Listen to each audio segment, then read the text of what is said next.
میرٹھ میں ایک گھر کا کونا اور وہاں پڑا ایک نیلا ڈرم، سیمنٹ سے بھرا ہوا، بھاری، بے جان۔ بظاہر ایک عام سی چیز ہے، لیکن اس کے اندر ایک ایسی کہانی چھپی ہے جو کسی بھیانک خواب سے کم نہیں۔ یہ صرف ایک ڈرم نہیں، یہ محبت، دھوکے اور ایک ایسے قتل کا مقبرہ ہے جسے انتہائی سرد مہری سے انجام دیا گیا۔ آج ہم جن ذرائع کا جائزہ لے رہے ہیں وہ ہمیں سوربھ راجپوت کے قتل کیس کی گہرائیوں میں لے جاتے ہیں۔ سوربھ مرچنٹ نیوی کے ایک سابق افسر تھے، اور اس کہانی کے مرکزی کردار ان کی اپنی بیوی مسکان اور اس کا عاشق ساحل۔ بالکل، اور جب ہم اس کیس سے متعلق رپورٹس اور تفتیشی مواد کو دیکھتے ہیں تو یہ صرف ایک قتل کی واردات نہیں رہتی، یہ منصوبہ بندی، نفسیاتی جوڑ توڑ اور انسانی رشتوں کے تاریک ترین پہلوؤں کی ایک داستان بن جاتی ہے۔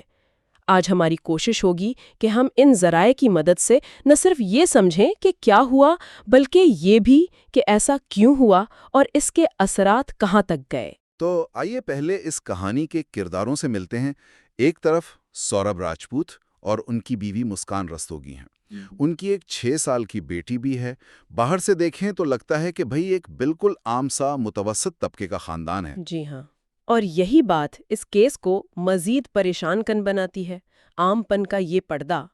ذرائع بتاتے ہیں کہ اس کہانی میں بھونچال تب آیا جب سوربھ فروری 2025 میں لندن سے واپس آئے۔ اچھا۔ ان کی واپسی نے ایک ایسے رشتے کو بے نقاب کر دیا جو ان کے غیر موجودگی میں پروان چڑھ رہا تھا، یعنی مسکان اور اس کے بوائے فرینڈ ساحل شکلا کا رشتہ۔ اور اچانک سوربھ، جو اس خاندان کا سربراہ تھا، وہ اس رشتے میں ایک رکاوٹ بن گیا، اور اس رکاوٹ کو ہٹانے کا فیصلہ کر لیا گیا۔ لیکن جو بات مجھے سب سے زیادہ چونکاتی ہے وہ یہ ہے کہ یہ کوئی اچانک غصے میں کیا گیا فیصلہ نہیں تھا۔ رپورٹس بتاتی ہیں کہ قتل کی پہلی کوشش ناکام ہوئی تھی۔ سوربھ کو نشہ دیا گیا تھا لیکن وہ بچ گئے۔ یہ پہلی ناکام کوشش نفسیاتی طور پر بہت اہم نقطہ ہے۔ یہ اس کیس کو کرائم آف پیشن، یعنی لمحاتی اشتعال میں کیے گئے جرم کے زمرے سے نکال کر ایک سوچی سمجھی ٹھنڈے دماغ سے کی گئی سازش میں بدل دیتی ہے۔ جب کوئی مجرم پہلی کوشش میں ناکام ہونے کے بعد بھی اپنے منصوبے پر قائم رہتا ہے تو یہ اس کی ذہنیت کے بارے میں بہت کچھ بتاتا ہے۔ مطلب مقصد صرف غصہ نکالنا نہیں تھا، بلکہ ایک مسئلے کو، ایک رکاوٹ کو مستقل طور پر ختم کرنا تھا۔ بالکل، یہ ذہنیت کئی زیادہ خطرناک اور سرد موہر ہوتی ہے۔ یہ سوچ کر ہی خوف آتا ہے۔ تو پہلی کوشش ناکام ہوئی، لیکن وہ رکے نہیں۔ پھر 4 مارچ 2025 کی رات آتی ہے۔ تفتیش سے جو تصویر سامنے آتی ہے وہ یہ ہے کہ مسکان نے سوربھ کے کھانے میں ایک بار پھر نشہ ملایا۔ جی۔ جب وہ بے ہوش ہو گئے تو ساحل بھی وہاں پہنچ گیا اور دونوں نے مل کر گلا گھونٹ کر سوربھ کو مار ڈالا۔ اور قتل کے بعد جو کیا گیا وہ اس جرم کی سنگینی کو ایک اور ہی سطح پر لے جاتا ہے۔ لاش کے ٹکڑے کرنا اور پھر اسے ٹھکانے لگانے کا طریقہ، یہ صرف ثبوت مٹانے کی کوشش نہیں ہے۔ آپ کا کیا مطلب ہے؟ میرا مطلب ہے کہ لاش کو ایک نیلے ڈرم میں ڈال کر اسے سیمنٹ سے بھر دینا، یہ ایک غیر معمولی عمل ہے۔ اس میں وقت لگتا ہے، محنت لگتی ہے، اور سب سے بڑھ کر ایک خاص قسم کی بے حسی درکار ہوتی ہے۔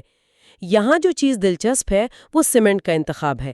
یہ صرف جسم کو چھپانے کا طریقہ نہیں، بلکہ اسے ہمیشہ کے لیے مٹا دینے، اس کے وجود تک کو ختم کر دینے کی ایک علامتی کوشش ہے۔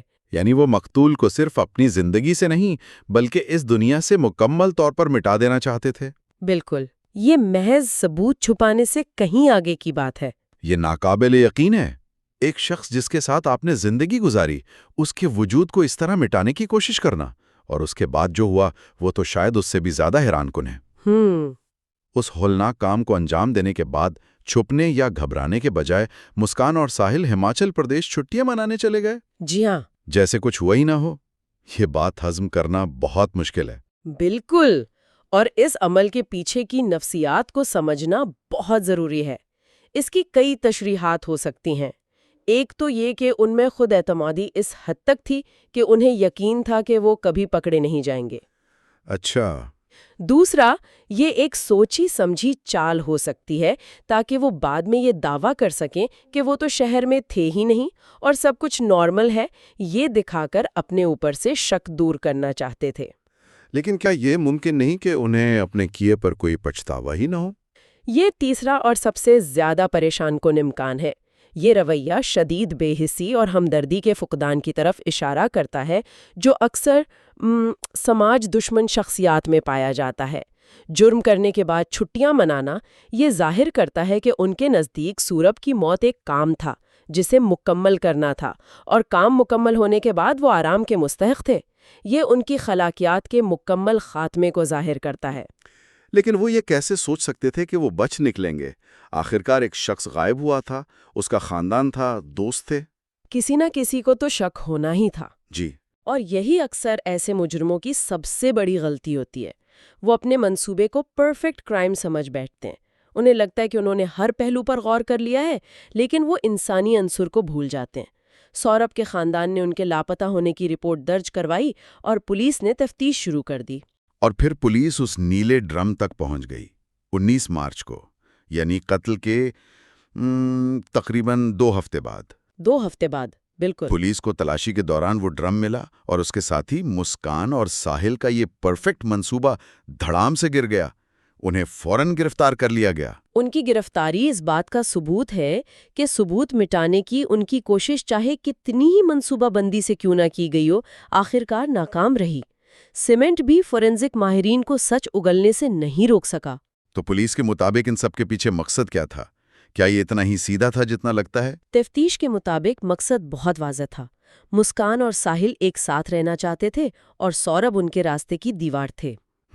انہیں لگا کہ اگر سوربھ کو راستے سے ہٹا دیا جائے تو ان کی محبت کی کہانی مکمل ہو جائے گی۔ یہ ایک کلاسک لو ٹرائنگل کا المناک انجام تھا۔ اب کیس عدالت میں ہے، اور رپورٹس بتاتی ہیں کہ پولیس نے اپنا کام بہت مضبوطی سے کیا ہے۔ جی ہاں، یہ کیس صرف اقراری بیان پر کھڑا نہیں ہے۔ پولیس نے 1000 سے زیادہ صفحات پر مشتمل چارج شیٹ دائر کی ہے۔ 1000 صفحات سے زیادہ؟ جی، یہ اس بات کی علامت ہے کہ استغاثہ کے پاس ثبوتوں کا ایک پہاڑ ہے۔ اس میں سی سی ٹی وی فوٹیج ہے، کال ریکارڈز ہے، اور سب سے اہم فورینزک رپورٹس ہیں جو ڈرم سے ملنے والی باقیات کو سوربھ سے جوڑتی ہیں۔ یہ سب مل کر ایک ایسا کیس بناتے ہیں جسے عدالت میں چیلنج کرنا بہت مشکل ہوگا۔ فی الحال دونوں میرٹھ جیل میں ہیں۔ لیکن جب لگتا ہے کہ کہانی اپنے منطقی انجام کی طرف بڑھ رہی ہے، اس میں ایک ایسا موڑ آتا ہے جس کی کسی کو توقع نہیں تھی۔ جیل میں رہتے ہوئے یہ انکشاف ہوتا ہے کہ مسکان حاملہ ہے۔ جی۔ اور 24 نومبر 2025 کو وہ ایک بچی کو جنم دیتی ہے جس کا نام رادھا رکھا گیا ہے۔ یہ اس کیس کا سب سے پیچیدہ اور جذباتی پہلو ہے۔ اس بچی کی پیدائش نے اس جرم کی کہانی میں ایک معصوم زندگی کا عنصر شامل کر دیا ہے، اور اس کے ساتھ ہی ایک بہت بڑا سوال بھی کھڑا ہو گیا ہے کہ اس بچی کا باپ کون ہے؟ بالکل۔ سوربھ کے خاندان نے ڈی این اے ٹیسٹ کا مطالبہ کیا ہے، یہ جاننے کے لیے کہ بچی کا باپ سوربھ ہے یا ساحل۔ اس ٹیسٹ کے نتیجے کے کیا اثرات ہو سکتے ہیں؟ اس کے قانونی اور جذباتی دونوں طرح کے گہرے اثرات ہوں گے۔ اچھا۔ اگر بچی سوربھ کی نکلتی ہے تو یہ کہانی کو ایک انتہائی المناک رنگ دے گا کہ مسکان نے اپنے ہی بچے کے باپ کو قتل کر دیا ہے۔ یہ شاید عدالت میں اس کے کردار پر بھی اثر انداز ہو، اور اگر بچی ساحل کی ہے تو یہ ان دونوں کے رشتے کی گہرائی اور قتل کے مقصد کو مزید مضبوطی سے ثابت کرے گا۔ لیکن قانونی نتائج سے پرے ایک معصوم بچی کی شناخت اب ایک قتل کے مقدمے سے جڑ گئی ہے۔ جی۔ یہ سوچنا بھی مشکل ہے کہ اس بچی کا مستقبل کیا ہوگا۔ ایک طرف اس کی ماں جس پر اس کے باپ کے قتل کا الزام ہے، اور دوسری طرف اس کی ماں کا عاشق جو اس جرم میں شریک ہے۔ یہ ایک ایسی صورتحال ہے جس میں کوئی بھی جیت نہیں سکتا۔ اور اس کیس کے اثرات صرف عدالت کی 4 دیواری تک محدود نہیں رہے ہیں نا، اس کا اثر پورے معاشرے پر پڑا ہے، خاص طور پر مسکان کے خاندان پر۔ جی، اور یہ ایک ایسا پہلو ہے جس پر اکثر بات نہیں ہوتی۔ ہمارے ذرائع بتاتے ہیں کہ مسکان کے خاندان کو شدید سماجی بائیکاٹ کا سامنا ہے۔ لوگوں نے ان سے ملنا جلنا، بات چیت کرنا بند کر دیا ہے۔ انہیں اپنے ہی محلے میں اجنبی بنا دیا گیا ہے۔ یہ تو بہت سخت رد عمل ہے۔ کیا یہ منصفانہ ہے کہ ایک شخص کے کیے کی سزا پورا خاندان بھگتے؟ یہ ایک بہت اہم سوال ہے۔ ہمارے معاشروں میں اکثر عزت اور شرم کا تصور انفرادی نہیں ہوتا بلکہ اجتماعی ہوتا ہے۔ ایک شخص کا عمل پورے خاندان کی عزت پر داغ لگا دیتا ہے۔ معاشرے کا یہ رد عمل ایک طرح کی غیر رسمی سزا ہے، مطلب معاشرہ خود ہی سزا دینے لگتا ہے، لیکن اس عمل میں اکثر بے گناہ لوگ بھی پھنس جاتے ہیں۔ جیسے مسکان کے والدین، اس کے بہن بھائی۔ بالکل، وہ بھی سانحے کے متاثرین ہیں، لیکن معاشرہ انہیں مجرم کے خاندان کے طور پر دیکھتا ہے۔ رپورٹس کے مطابق خاندان اس قدر دباؤ میں ہے کہ وہ اپنا گھر بیچ کر کہیں اور منتقل ہونے کا سوچ رہا ہے۔ تو سوربھ کی موت نے صرف ایک زندگی ختم نہیں کی، بلکہ کئی اور زندگیاں بھی تباہ کر دی۔ مسکان کا خاندان، ان کی اپنی پہلی بیٹی اور اب یہ نوزائیدہ بچی، سب اس کی لپیٹ میں آ گئے۔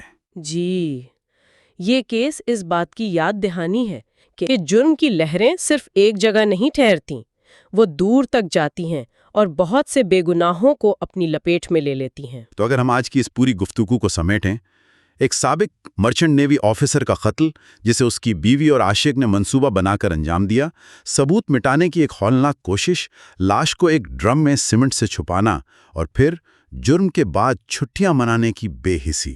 جی، اور اس سب کے بیچ جیل میں ایک بچی کی پیدائش، جس نے اس کہانی میں قانونی اور جذباتی پیچیدگیوں کی ایک نئی تہہ شامل کر دی ہے۔